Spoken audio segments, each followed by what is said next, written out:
السلام عليكم ورحمة الله وبركاته أصحابتا وملبنا بيوتي جنال سودوادا waxaan rajeynayaa inaad dhammaantiin fiican tihiin asxaabteeda. maanta waxaa idinla wadaagayaa cabitaan aan ka subsaneyno beetroot, qare iyo cananaas iyo apple, carrot, passion.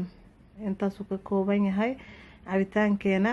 marka asxaabteeda waxaa waaye cabitaanka jirka ayuu qurux ka dhigaa, fitamiin waayay.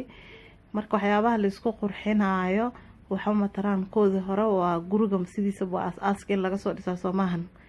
marka waa in cabitaan la isku roonaadaa jirka qurux oo ka dhigaya fitamiinada jirka ka maqan qaarkiis uu ku siinaya.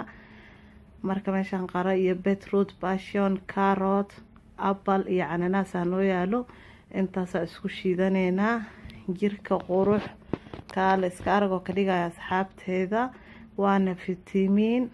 marka qof walbo rag iyo dumarba way shiidan karaan oo isku soo darsanayna oo soo shiidanayna asxaabteeda. marka soo shiidan asxaabteeda saano noogu soo baxay. marka waxaan dhahayaa ama dadka aan ku waaninayaa in cabitaanada fitamiinka la cabo, la iskula roonaado si jirkan qurux oo kugu noqdo, fitamiinada jirka ka maqan uu kugu soo celiyo. janaalka markii ugu horeysa hadee tahay subscribe noo saar, gambaleelka furo si wax walba cusub ee kugu soo dhacaan.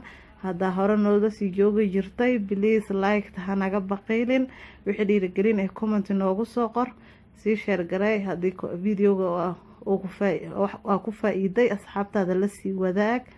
maca salaama asxaabteeda, kheyr idin rajeynayaa.